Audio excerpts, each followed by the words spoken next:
I'm just wondering, ukuthi statement esethulwe President Emmerson Mnanga, should people take these threats or the statement like, what's your view of the statement? Thank you very much, Babangala, for the opportunity to address your audience. As Dr. Mpofu has already indicated, it is very, very important for us to understand this within the context of who the man is that ushered or issued the statement. Taking a look at his history, his involvement in the genocide as it began and as it continues, it is very important for us to remember that whatever he issues, particularly now as a sitting head of state and the president, he is issuing a word that is likely to be taken by his supporters who will then run with it. So whilst it is true that he speaks from a position, we must watch him very closely, because he is capable of carrying out that kind of what you call a genocide as he has done in the past, and now he should be watched very closely. I was thinking mostly in terms of the legality or absence of legality of issuing a statement of this kind. Number one, he is a sitting head of state. He is the president. He issues decrees, and he is so careless in his utterances. A question that I was pondering as I was thinking about this is who the statement is addressed to. Fair and fine, he sounded as if he was addressing the Mthwakazi Republic Party. Maybe a simple and a narrow interpretation of the statement could actually be taken along the lines that he was just talking about the Mthwakazi Republic Party. But regrettably, those who are rejoicing that maybe he's addressing a smaller grouping, that's how one would perceive the MRP. But when you look at it broadly, the concept of Mthwakazi does not only end with the particular party that he may be addressing. And because he addressed Mthwakazi, one remembers how in the 1980s they would address ZAPU, but they would end up annihilating communities, civilians in the process. So it would be very naive for anybody to assume that because he addressed the MRP or a particular political formation, therefore he narrowly means that. I want to imagine that he means much more than that. And I think it's high time the whole community became weary of that, because I don't think he is being narrow in his address. Okay, taking into account that there was a genocide, physical genocide, we know that is the psychological genocide, and the other forms of genocide are still ongoing. The president, the sitting president, having made this kind of statement, do you feel that do you think they are safe? Their safety, okay. Is it guaranteed? Okay, maybe I can reiterate what I had already said, Babunkala. Yeah. In the 1980s, when he and Robert Mugabe purported to be pursuing ZAPU elements within Matabeleland, we know what happened. Fetuses inside their mother's wombs also happened to be members of ZAPU, because they were pursued and they were, terminated even before birth. So when you hear him talk like this, to assume that he is referring to just one political party would be very dangerous and very naive for that purpose. Anybody who happens to be within the region that is perceived as Mthwakazi is actually in danger of this man, because whatever he is going to do, if he decides to carry out his threat, it is going to cover and affect everybody. Remember, there's no way of discriminating just by meeting people in the street who belongs to a particular political formation and who doesn't belong to that particular political formation. So it is in the interest of everybody's safety that everybody who is a member of the community of Mthwakazi should be very careful and very wary of this statement, because it cannot have narrow implications, whatever you may have intended to say. I think it's going to be very broad in terms of how we will approach it. So everybody must be on the alert.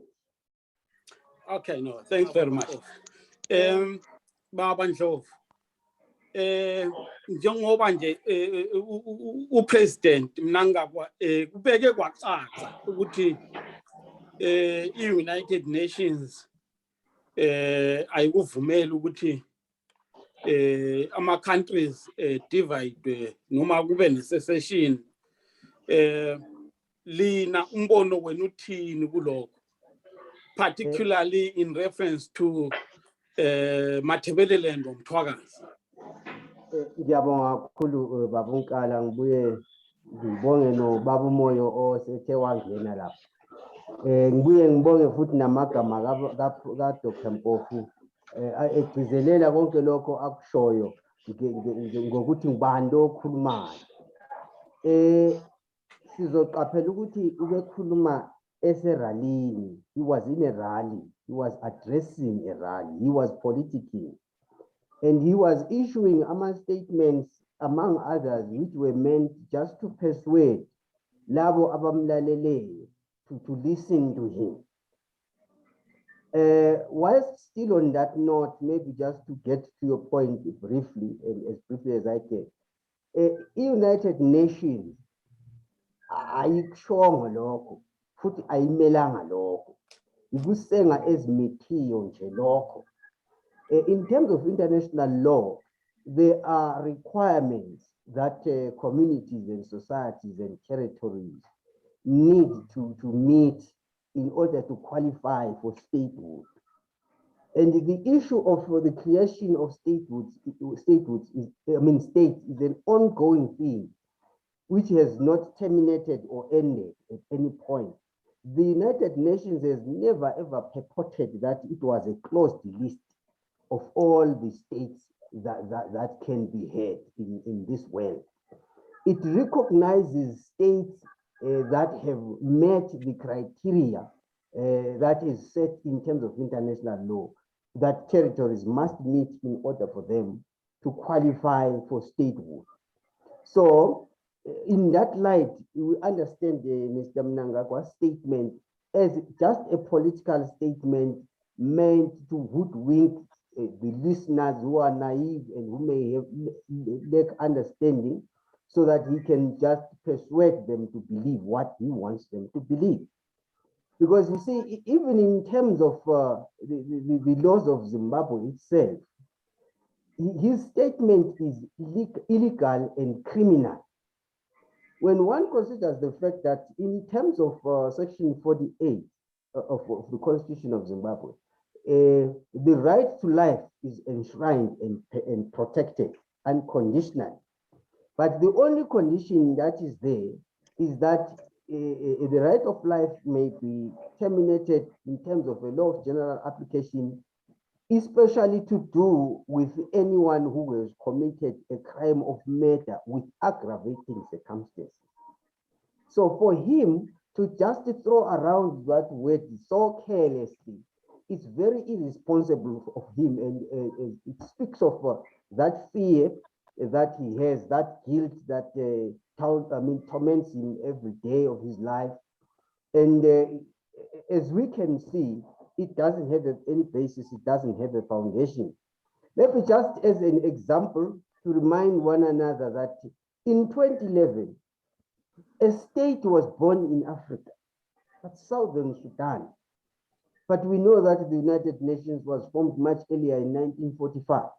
So how was it possible for us to have a Southern Sudan in 2011? How was it possible for us to have an Eritrea so in the recent years?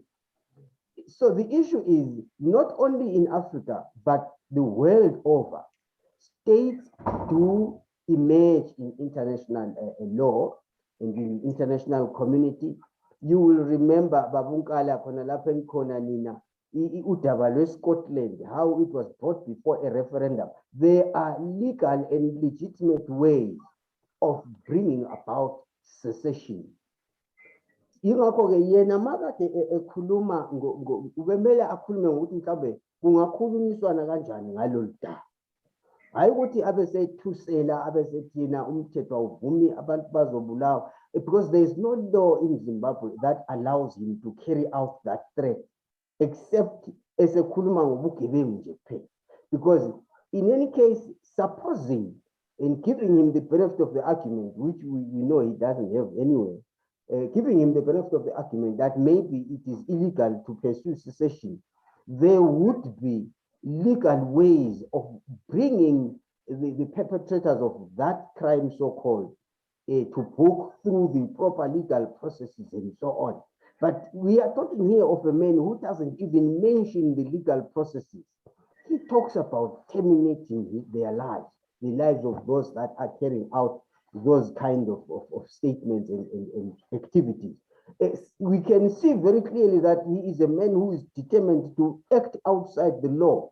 He actually perceives himself to be the law, because how can you make such a pronouncement which is not catered for in terms of the law? On what basis, whether in terms of the constitution or any statute in Zimbabwe? Where did he derive the power to make such a statement, other than just being a lawless person who does not regard the law whatsoever? Because even the president of the Republic of Zimbabwe is not endowed with the powers and the capacity to be threatening people like that without resorting to proper legal process.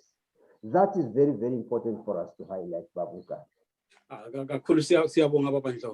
Some people have said that Zimbabwe will not commit another genocide in our lifetime.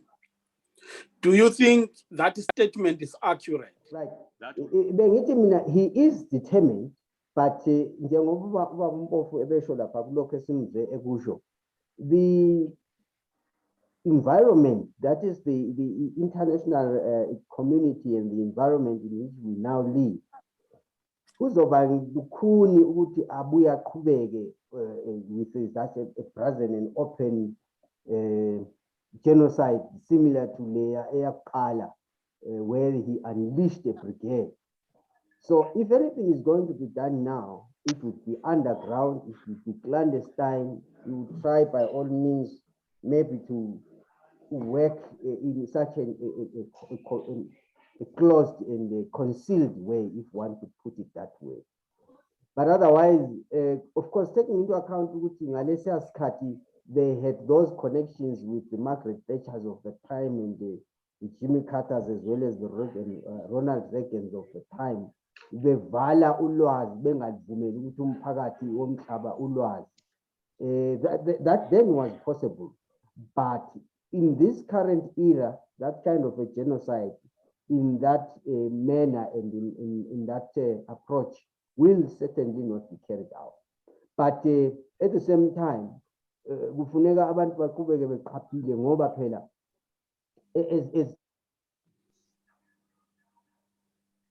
we have been ventilating here, Dr. Mpofu Fakaza ebuye sikhumbuza, i-genocide is ongoing. Leya eyokubuya ngesibhamu ngeke asayenza mhlawumbe ibe obala, but le eyokuqhubeka ecindezela, sidelining the people and so on, isazoqhubeka ngayo. And at the same time, singakhohlwa ukuthi in 1983, when that genocide was unleashed, people were caught unawares. People were not expecting that a genocide was going to be carried out. Remember, it was just 2 years after a ceasefire when there was that euphoria and excitement. So they just took advantage of the fatigue that the people had as a result of the war. As a result, they unleashed that genocide. But this time around, I think it's going to be very difficult technically because I don't think that people would just be dragged njengey'lima bedonswa nje benzwa lento eyayenzwa ngalesiya sikhathi. I suspect if he tries to go ahead along the same lines this time around, things will happen a lot different. It's very unlikely that his victims are just going to take the whole matter lying down and so on.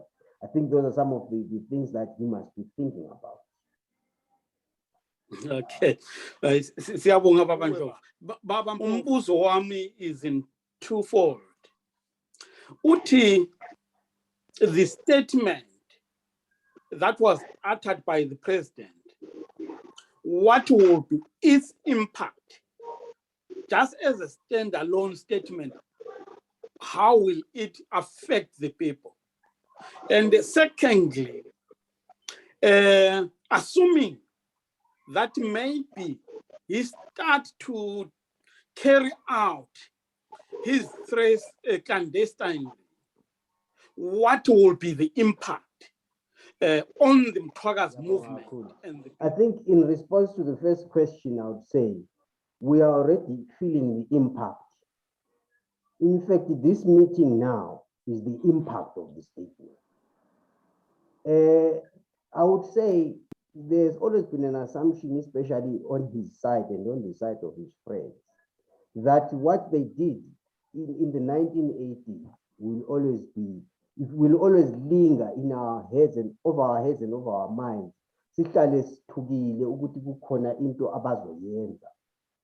But I'll take it that the way we are responding now to the statements that they have issued, it is actually a sign, I believe, that more and more people will also respond the way we are responding in this particular meeting.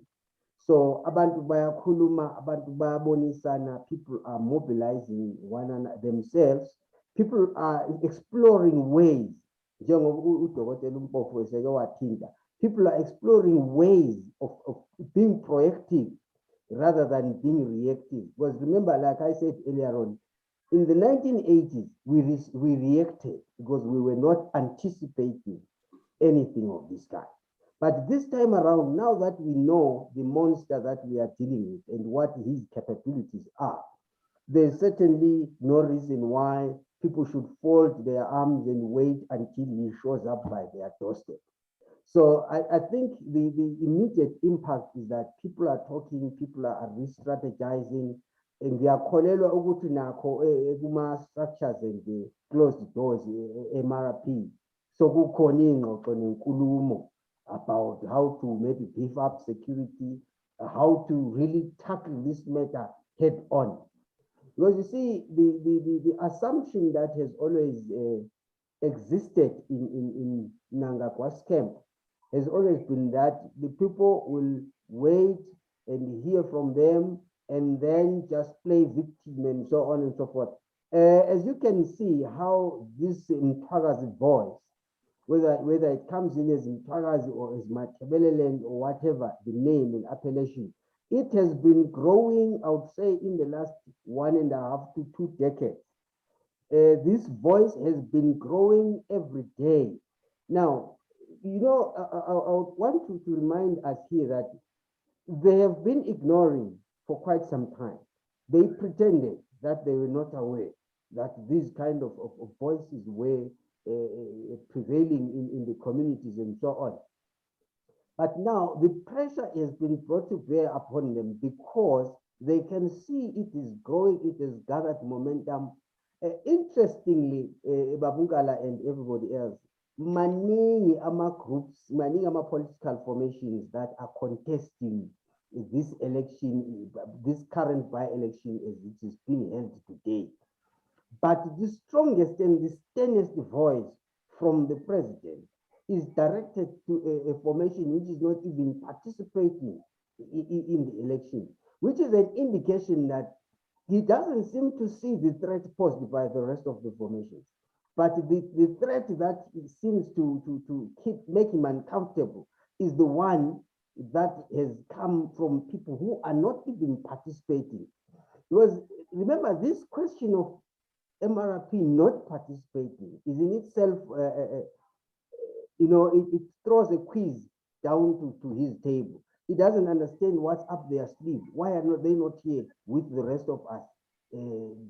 Taking part in his circus of an election. You know how he always wants to run it as if it were a personal kind of a project.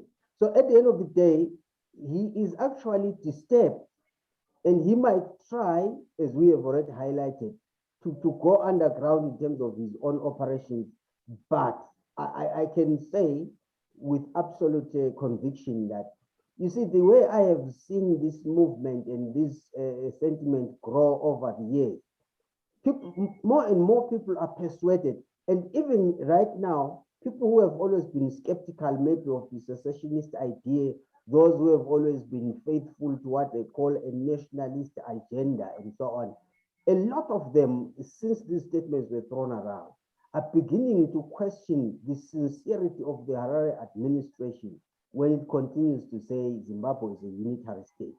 Because it raises the question of, what is a unitary state? Who made it a unitary state? For what reason do we have to keep emphasizing this? Unless we are inadvertently acknowledging that there are diversities that need to be managed. I think if Mr. Mnangagwa were very wise and proactive, he should have found a way of, narrowing the gulf between two states. I would want to use that, two entities that seem to be drifting away from each other. As a president, he should be finding a way to bring that wedge, to cover that wedge and bring them together. So because he is thinking along the ways he did in the 1980s, he is not proactive enough to see that this drifting apart of these two communities rather, is something to be managed. So he continues to carry the same threat that he did in the past, and he's hoping that the method he used will continue to be accepted and to be applied by him the way he did, and it's going to be received the way it was initially distributed by him. And with that, I think he is overlooking a lot of facts and a lot of realities on the ground. So basically, I believe it's not going to work in his favor, whichever way. Uma kukhona engingakubuzanga khona but ofisa ukuthi ukudlulise baba. Ngiyabonga kakhulu Baba uNkala, ngibonge yonke ipanel, bonke laba bantu, obaba uMpofu, obaba uMoyo, obaba uMagonya. Nawe Baba uNkala ngokusinikeza ithuba lokuthi sizoxoxa kule inkundla. Mina engingakusho bathi ke ngesingisi, the horse has already bolted out of the stable. Yonke into eyenzakeleyo nokukhuluma khona lokho kwakho indoda kuqina, lokho esesizizwa sesimele sikhulume ngakho nathi sikuhluzisise. Kusukela ekutheni ekuqaleni babecabange ukuthi baqedile ngesizwe sohlanga. Kodwa ngoba sesilokho siba sivuka umfukula, bathi ugodwa alushi ngokubasela. Sesilokho sivuka umafa avuke njengedangabani. Sokube thusile. Ngijabulela ke ukuthi njengoba benje obaba uvelile moya, ngiyangijabulele ukuthi abantu abaningi abanombono cisho njengowabo ovelile moya nabanye ngabantu abasha, okukhomba ukuthi labo abadala mhlawumbe abesebephekelelwe ngumphako, abesebebona sengathi lamaphupho ukuthi abantu babuye bazimele kasekho. Ngibona ngizathanda ukukhuthaza ekutheni asijabuleleni ukuthi labo abeza emuva babona ngelinye iso, bahamba ngolunye unyawo. Ngijabulela ukuthi abawubamba umshini owasha isizulu basazimisele ekuthini uma kukhona amaqhinga namasu ney'ndlela zokubambisana ukuthi kudonsiswane kuyiwe phambili. Hayi zisazoboshwa inkabi impela, zisazoba khona izipane, kusazoqala indima ezintsha. Ikusasa liyaphila, noma okwamanje kubukeka sengathi abantu basebumnyameni, kodwa kwakubuye kushiwo ukuthi the darkest hour is before dawn. Liyeza ikuseni, nayi indonsakusa. Ngiyabonga kakhulu. Hayi, siyabonga Baba Ndlovu. After those statements, what are any legal ways that as a nation we can seek for the sake of security, looking at the context of Zimbabwe and looking at the vulnerability of Abantu Bagithi? Is there any legal arrangement international from the international law that can be pursued to come up with a solution? Ngiyabonga kakhulu uConselling Selimpelo ubabu umo. Right, i-principle aba-operator ngayo kabanzi kakhulu bakumoyo ku-international law, i-principle yo sovereign equality of nations, and this principle of non-interference in the affairs of other states. Okudala ukuthi kube lukhuni ukuthi ezinye izizwe zilunguze ngaphakathi and see exactly what's happening. So the issue maybe of lifting that sovereignty veil is always problematic.